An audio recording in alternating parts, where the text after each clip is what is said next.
मगर इन सब के बावजूद खाली साहब आप पूरा उत्तर प्रदेश उत्तराखंड देख रहे हैं, साथ ही साथ you are experienced person and even you are moving throughout the country and abroad also. क्या कानून से, कानून बना देने से या ऑनरेबल सुप्रीम कोर्ट की एसिड अटैक सर्वाइवर्स के केस में अभी जो गाइडलाइंस कुछ दिन पहले जारी किया है कि साहब एसिड रखने के लिए लाइसेंस होना चाहिए, इतना % होना चाहिए, ये सिक्योरिटी होनी चाहिए, तो हमारा मानना है कि हमने कानून को 302 में फांसी की सजा दे दिया, 304B को साथ में चार्ज 302 के साथ जस्टिस काजू की रूलिंग के साथ अब 304B के साथ अल्टरनेटिव चार्ज 302 में भी बन रहा है, 498A है, पॉक्सो है। मगर इन सब के बावजूद हम देख रहे हैं कि आज भी कम उम्र की लड़कियों के साथ रेप हो रहा है, उनको रेप करके जिंदा जला दिया जा रहा है, उनकी हत्या कर दी जा रही है, दहेज हत्या हो रही है, मर्डर हो रहा है, महिलाओं के साथ हिंसा हो रही है, उनकी डिग्निटी के साथ खिलवाड़ हो रही है। तो हमने ये देखा कि क्या कानून से ही क्या समाज में अपराध रोका जा सकता है? क्या जो हमारे समाज सुधारक हैं, धर्म की बात करने वाले जो लोग हैं, जो धार्मिकता की और धर्म के झंडे को लेके चलते हैं, अलंबरदार बनते हैं, रहनुमा बनते हैं, क्या इनकी ये जिम्मेदारी नहीं है कि ये गांव-गांव जाएं और नौजवान लड़के लड़कियों को, लोगों को, बुजुर्गों को, सबको समझाएं कि ये आज़ाद भारत है, इस आज़ाद भारत में सबकी डिग्निटी है, सब के लिए इक्वलिटी है, कॉन्स्टिट्यूशन है, आर्टिकल 14 है, आर्टिकल 19 है। तो क्या इस तरह के कैंपेन अगर एक कैंपेन पूरे इंडिया के अंदर गांव-गांव, गली-गली, शहर और उसमें नौजवान लड़की लड़कियों को अगर शामिल किया जाए तो कानून के साथ साथ, कानून के डिटरेंट के साथ साथ क्या हम एक चेंज इन मेंटालिटी या इस सिनेरियो को चेंज नहीं कर सकते? एक सोचने और समझने का जो तरीका है, जो हमारा फ्यूडल सिस्टम है, पैट्रियार्कल सिस्टम है, क्या हम इसको एक अवेयरनेस और कैंपेन के जरिए नहीं कर सकते? या हम सिर्फ अदालत पे रहें कि अदालत ही इसको रोकेगी, डिटरेंट का काम करेगी? जी, इसमें देखिए तीनों तरह से काम करने की ज़रूरत है। जी।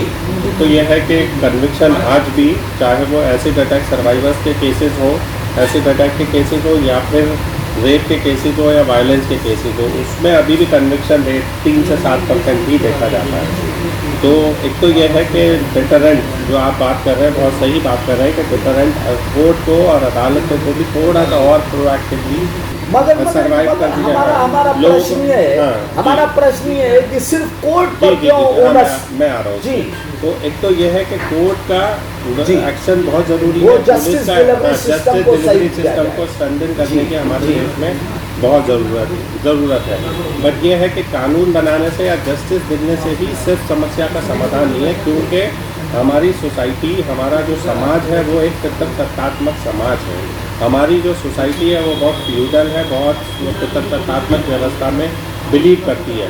तो हमें जो माइंडसेट चेंज करने की जो बात है, जो माइंडसेट बदलने की बात है, और उसमें भी खासतौर से मैं बहुत बलपूर्वक कहना चाहूँगा कि पुरुषों का, लड़कों का, और स्कूलों में जो हमारा किस तरह का करिकुलम है, जो स्कूल से ही हमें ये इस तरह की व्यवस्था को हमें लाना होगा कि हमारे करिकुलम भी अगर हम देखें तो अभी भी वो बहुत जेंडर स्टीरियोटाइपिंग उसमें है, उसमें बहुत सारा अभी भी खराब एजुकेशन सिस्टम में हम पढ़ा रहे हैं, स्टीरियोटाइपिंग।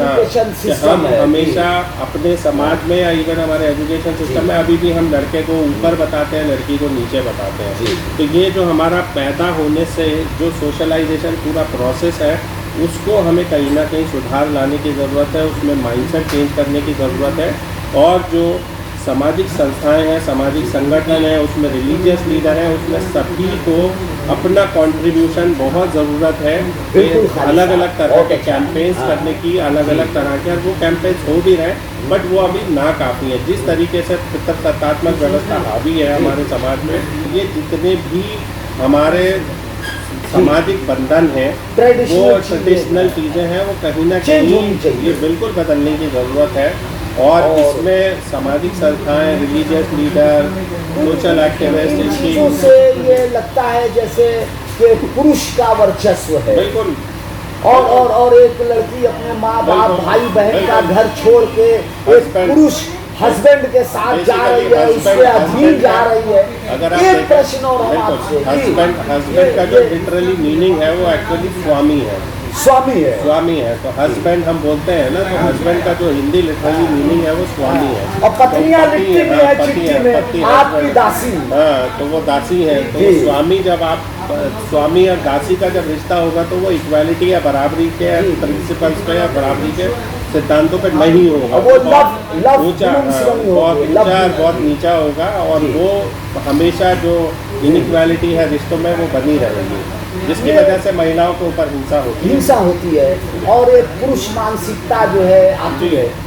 खाली साहब, ये राइट टू मैरी की बात हम करते हैं, ये एसिड अटैक से कनेक्टेड है कि अगर लड़की ने शादी करने से इनकार कर दिया किसी लड़के से, या लड़के के साथ जाने से इनकार कर दिया, घूमने से इनकार कर दिया, या एग्री नहीं हुई, तो ये उसके ऊपर एसिड फेंक देते हैं। और बड़ी अच्छी पिक्चर आई थी अभी, छपाक।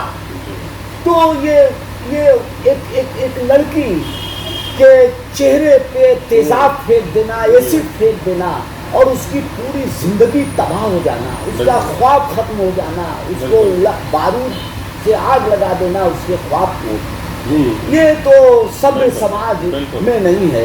तो ये राइट टू मैरी, और ये इस पे भी एक डिस्कशन समाज में होना चाहिए कि भाई ये लड़कियों का भी अपनी चॉइस है, उसका अधिकार है। बिल्कुल, they have a right to choice। किससे वो शादी करना चाहती हैं, किससे नहीं करना चाहती हैं, किससे वो जाना चाहती हैं, रहना चाहती हैं, किसके साथ वो लिविंग रिलेशनशिप बनाना चाहती हैं, ये फ्रीडम होना चाहिए। और जो पुरुष समाज है वो ये सोचता है कि हम किसी भी लड़की से जोर जबरदस्ती करें, हम उसके साथ पार्टनरशिप करें, और वो हम अगर उसको डिक्टेट करें कि नहीं तुम शादी करो, और वो इनकार करती है, तो एसिड ऑनर किलिंग हो रही है। ये बेसिकली उसी घृणित मानसिकता से आता है, एसिड अटैक की घटनाएं, कि अगर कोई लड़की मेरी नहीं हो सकती तो मैं ऐसी हालत कर दूंगा कि वो किसी की भी ना हो। तो वो एक बहुत ही खाली साहब एक बात और भी हमारे दिमाग में आ रही है कि जैसे जैसे ये सोसाइटी रिच हो रही है, वैसे वैसे हम एक भौतिकवाद की इस दुनिया में जा रहे हैं। हमने कीमती खूबसूरत मकान बना लिए, मकान में मार्बल्स लगा दिए, फर्नीचर कीमती उसमें रख लिए, क्रॉकरीज ला दिए, मगर जो हमारी सोच है वो नहीं बदली। वो हमारी जो सोच थी वो और खराब होती गई, वो इस सेंस में खराब होती गई खाली साहब कि लड़कियों को अब माँ बाप अपनी प्रॉपर्टी की तरह डील करने लगे। वो लड़कियों को समझते हैं कि ये हमारी जायदाद है, और हम जिसको चाहेंगे उसको सौंपेंगे, जिसको चाहेंगे उसको देंगे। उसमें लड़की की कोई से नहीं है, उसकी फ्रीडम नहीं है, उसका कोई राइट नहीं है कि वो अपने माँ बाप से कह दे कि no, I am not ready to marry this person और दैट पर्सन। तो माँ बाप ये समझते हैं कि ये लड़की बागी है, हमारे कुल के खिलाफ जा रही है, हमारे धर्म के खिलाफ जा रही है, इससे हमारे परिवार की प्रतिष्ठा गिरेगी, हम बड़े आदमी हैं, हम बिल्कुल। पावरफुल आदमी हैं, और अगर हमारे परिवार और हमारे समाज के लोग क्या कहेंगे कि साहब हमारी लड़की वहां चली गई, घर से निकल गई, दूसरे कुल में, दूसरे कास्ट, दूसरे रिलीजन में शादी कर ली, तो वो ईगो हर्ट फील करते हैं और वो ऑनर किलिंग तक चले जाते हैं। बिल्कुल। हम लगातार अखबारों में पढ़ते हैं, न्यूज़पेपर्स में कि साहब ऑनर किलिंग कर दिया, बाप ने लड़की का मर्डर कर दिया, भाई ने मर्डर कर दिया लड़की का। तो भाई वो क्या माँ बाप हैं जो अपनी लड़की का मर्डर कर रही है? वो कौन भाई है? भाई का काम है अपनी बहन की सिक्योरिटी करना, माँ बाप का काम है अपने लड़की की सिक्योरिटी करना। तो क्या ये अफसोसनाक, बिल्कुल बहुत ये नहीं है। ये पूरा जो मामला है इज्जत के साथ, जी, जो परिवार है वो हमेशा लड़की की जो यौनिकता है उसको इज्जत के साथ लिंक करता है, इज्जत के साथ जोड़ता है। तो लड़की ने अपनी पसंद से या अपनी मर्जी से कहीं शादी कर ली तो वो इज्जत चली गई, या समाज में नाम कम हो गया, या दूसरे समुदाय के साथ या दूसरे समाज में कहीं लड़की ने शादी कर ली, तो वो ऑनर किलिंग की घटनाएं हमें हर रोज़ देखने को मिलती हैं, बिल्कुल मिलती हैं। तो वो वही है कि ये सारी चीज़ें एक दूसरे से जुड़ी हैं, और ये पूरा हमारा मानसिकता का, पितृसत्तात्मक व्यवस्था का समस्या है, जिसको हमें कहीं ना कहीं बदलना है। और ये बदलना छोटे छोटे प्रयासों से, छोटे छोटे छोटे छोटे प्रयास जो अपने लेवल पे, मैं इंडिविजुअल लेवल पे क्या अपने घर में बराबरी की बात करता हूँ, क्या मैं अपनी पत्नी को बराबरी का हक देता हूँ? मैं भाषण तो दे सकता हूँ, बट अपनी पत्नी को बराबरी का हक, अपने बेटी को क्या मैं बराबरी का हक? तो वो एक सबसे पहला जो है कि पर्सनल इज पॉलिटिकल और चैरिटी बिगिंस एट होम। तो शुरुआत हमें कहीं ना कहीं अपने से करनी है, फिर दूसरे को करनी है। जितना छोटी छोटी शुरुआतें कहीं ना कहीं बड़े बड़े बदलाव के लिए प्रेरक करती हैं। हम फ्रीडम की बात करते हैं, लिबर्टी की बात करते हैं, डिग्निटी की बात करते हैं, इक्वालिटी की बात करते हैं, मगर क्या फ्रीडम, लिबर्टी, इक्वालिटी, डिग्निटी हम अपने परिवार में, अपने समाज में उसको अप्लाई करते हैं, उसको इफेक्टिव करते हैं? वो बहुत ज़रूरी है, और उसी से बदलाव आएगा। बिल्कुल। और ये जो व्यवस्था है, ऐसा नहीं है कि हमारे छोटे से टाइम लगेगा, बट कहीं ना कहीं बदलाव आएगा। और जैसे जैसे समाज बदलेगा, कहीं ना कहीं और बेहतर जिंदगी, इक्वालिटी की तरफ महिलाएं और महिलाओं को एक डिग्निफाइड लाइफ, और जो इस तरह के हीनियस क्राइम हो रहे हैं, चाहे वो रेप का है, चाहे वो एसिड अटैक का है, या फिर ऑनर किलिंग का है, ये या सेक्स सिलेक्शन का है, इस तरह की घटनाएं, ये एक मैनिफेस्टेशन है पूरे हमारी व्यवस्था का, या डाउरी डेथ का। तो ये कहीं ना कहीं इनको हटाने की जरूरत है। और खास तौर से हमारा जो यूथ है, जी बिल्कुल, यूथ, भारत का जो यूथ है, बच्चों को ये यूथ सामने आए। मेरा ये मानना है कि हमें स्कूल का करिकुलम बहुत ही gender friendly, gender sensitive curriculum हमारा स्कूलों में होना चाहिए। और ये समय का तकाजा है कि भारत नौजवानों का देश है, और ये समय आ गया है कि भारत के नौजवान इन सारी बुराइयों के खिलाफ एक कैंपेन चलाए और भारत को एक मजबूत, डेमोक्रेटिक, प्रोग्रेसिव भारत बनाए, ताकि विश्व में ये नाम इसका और रोशन हो सके, और एक शक्तिशाली, लोकतांत्रिक, डेमोक्रेटिक इंडिया कोई भी हो सके। और अम्बेडकर कहते थे ना कि किसी भी व्यवस्था को या समाज को अगर देखना है तो महिलाओं की परिस्थिति को देखिए। तो वो बिल्कुल उनकी बात बहुत सही है। जब तक महिलाएं नहीं आगे आएंगी तो हमें महिलाओं को और अपॉर्चुनिटीज़ देनी होंगी, चाहे वो शिक्षा हो, स्वास्थ्य हो, रोजगार हो, उनकी मोबिलिटी, उनकी चॉइस। तो महिलाओं को हमें ज़्यादा अवसर देने होंगे। अभी भी हम देखते हैं कि मेहनत महिलाएं ज़्यादा करती हैं, बट आमदनी उनके पास नहीं है। तो चाहे हम लेबर के आंकड़े देखें कि 70% वर्कफोर्स में महिलाएं हैं, बट आमदनी 7 से 8% है।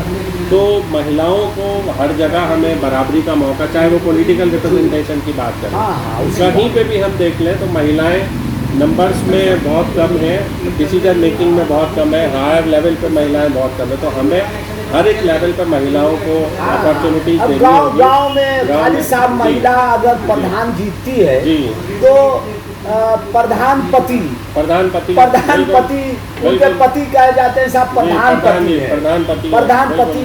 तो ये सिस्टम है, ये सोच है हमारी। और वाकई खाली साहब जो है ये वंडरफुल आइडिया है, the orange cafe and restaurant. और मैं चाहता हूँ बहुत बहुत हमारे तरफ से आपको एक मुबारकबाद, और ये बहुत ही पॉजिटिव अप्रोच आपका है। और हम चाहते हैं कि इस तरह के आउटलेट्स जो हैं, रेस्टोरेंट हैं, ये यूपी में और भी जगह आप इसको खोलें, और ये एसिड अटैक सर्वाइवल्स के लिए और भी जितना काम हो सके आप करें। हम सब लोग आपके साथ हैं, और हमें बिल्कुल बहुत शुक्रिया। और मैं आपके माध्यम से बनारस की जनता को, बनारस के लोगों को, क्योंकि बनारस एक बहुत सिंक्रेटिक कल्चर और बहुत एक प्रोग्रेसिव कल्चर के लिए जाना जाता है, सिटी है, बहुत प्रोग्रेसिव सिटी है। तो मैं बनारस के लोगों से आग्रह करूँगा, रिक्वेस्ट करूँगा कि ऑरेंज कैफ़े ये उनका है, लोगों का है, और इस कॉज को सपोर्ट करें। Thank you very much.